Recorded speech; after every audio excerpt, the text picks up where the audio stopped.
ही बातमी बारामती पोटनिवडणूक बिनविरोध करण्याचे प्रयत्न सुरू आहेत आणि या प्रयत्नांचाच एक भाग म्हणून आमदार रोहित पवार यांनी काँग्रेस प्रदेशाध्यक्ष हर्षवर्धन सपकाळ यांची भेट घेतली आहे। मुंबईतील सर्वोदय आश्रम या ठिकाणी ही भेट झालेली आहे। बारामती पोटनिवडणुकीबाबत काँग्रेस प्रदेशाध्यक्षांसोबत रोहित पवार यांनी चर्चा केली। काँग्रेसने आपला उमेदवार मागे घ्यावा यासाठी रोहित पवार सपकाळांना विनंती त्यांनी केली असल्याची माहिती आहे। आता रोहित पवारांच्या शिष्टाईला यश येतं का हे पाहावं लागेल।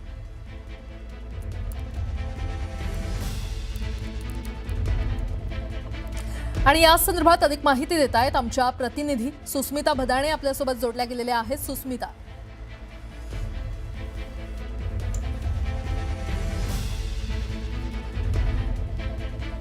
तर काही तांत्रिक कारणांमुळे सुस्मिता यांचा आवाज आपल्यापर्यंत पोहोचत नाहीये, मात्र मोठी बातमी आपण पाहतोय। बारामती पोटनिवडणूक बिनविरोध करण्याचे प्रयत्न सध्या सुरू आहेत। याच प्रयत्नांचा एक भाग म्हणून आमदार रोहित पवार यांनी काँग्रेस प्रदेशाध्यक्ष हर्षवर्धन सपकाळ यांची भेट घेतलेली आहे।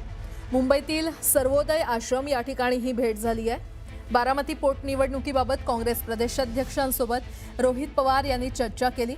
काँग्रेसने आपला उमेदवार मागे घ्यावा यासाठी रोहित पवार यांनी सपकाळ यांना विनंती केल्याची माहिती आहे।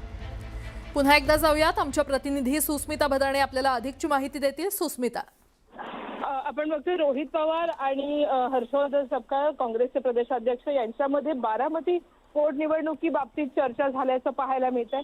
त्या चर्चेमध्ये काँग्रेसने आपली भूमिका स्पष्ट केलेली आहे। अद्याप कोणत्याही प्रकारे अर्ज मागे घेण्याबाबतची भूमिका ही काँग्रेसकडून स्पष्ट करण्यात आलेली नाही।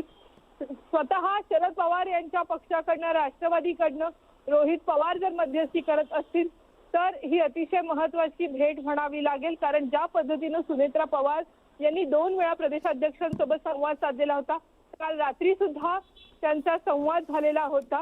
या भेटीगाठीनंतर काँग्रेस आपला निर्णय बदलतंय का? मवियाचा एक प्रमुख घटक पक्ष म्हणून राष्ट्रवादी आता मध्यस्थीच्या भूमिकेत येतं का?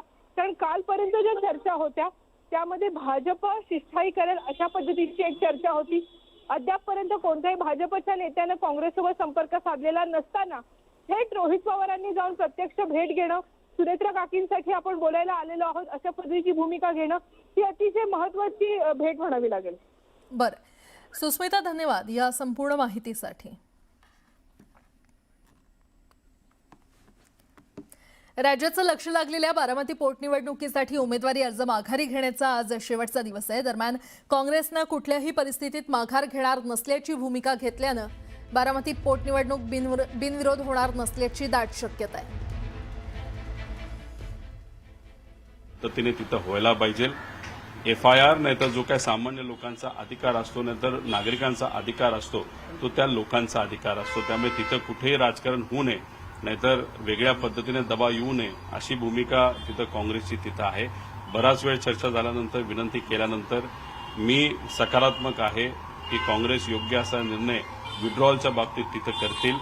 वरिष्ठांशी नक्की सपकाळ साहेब त्या ठिकाणी बोलतील। शेवटी तो पक्ष वेगळा आहे, ध्येयधोरणं त्यांची वेगळी आहेत, प्रोसेस त्यांची वेगळी असेल, त्यामुळे सगळ्या प्रोसेसच्या माध्यमातून सर्व नेत्यांशी बोलून वरिष्ठांशी बोलून योग्य आणि सकारात्मक निर्णय ते घेतील असं मला तरी वाटतं।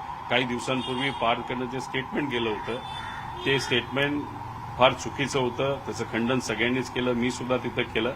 पण तरी सुद्धा भाऊ म्हणून आणि अजितदादांचे कार्यकर्ता म्हणून मी काँग्रेसची दिलगिरी त्या ठिकाणी व्यक्त करतो आणि केलेली सुद्धा आहे की त्या सगळ्या गोष्टी विसरून जाऊन ही निवडणूक मात्र तिथं बिनविरोध कशी होईल यासाठी काँग्रेसने प्रयत्न करावे। आज सुनेत्राताई आपण जर बघितलं तर अमित शहा यांची भेट घेणार आहे, कुठेतरी ही भेट घेतल्यानंतर काही सकारात्मक घडेल किंवा काँग्रेसने अशा पद्धतीने अट टाकल्यामुळे कुठेतरी सरकार झुकेल आणि गुन्हा जो आहे तो नोंद होईल असं वाटतं? तर बघा, काँग्रेसने जो संदेश दिलाय तो फार महत्वाचा आहे आणि योग्यच आहे की दादांना न्याय मिळाला पाहिजे। तुम्ही सत्तेत आहात, सत्तेत नसेल तर काही प्रमाणात आपण काही गोष्टी समजून घेऊ शकतो, पण सत्तेत असताना सुद्धा तुमच्या पक्षाच्या प्रमुखाला न्याय देण्यासाठी जर इतरच लोकांना त्या ठिकाणी प्रयत्न करावे असतील नाहीतर FIR साधा करण्यासाठी दुसऱ्या राज्यात जावं लागत असेल तर हे योग्य नाही असा संदेश काँग्रेसने तिथं दिलेला आहे।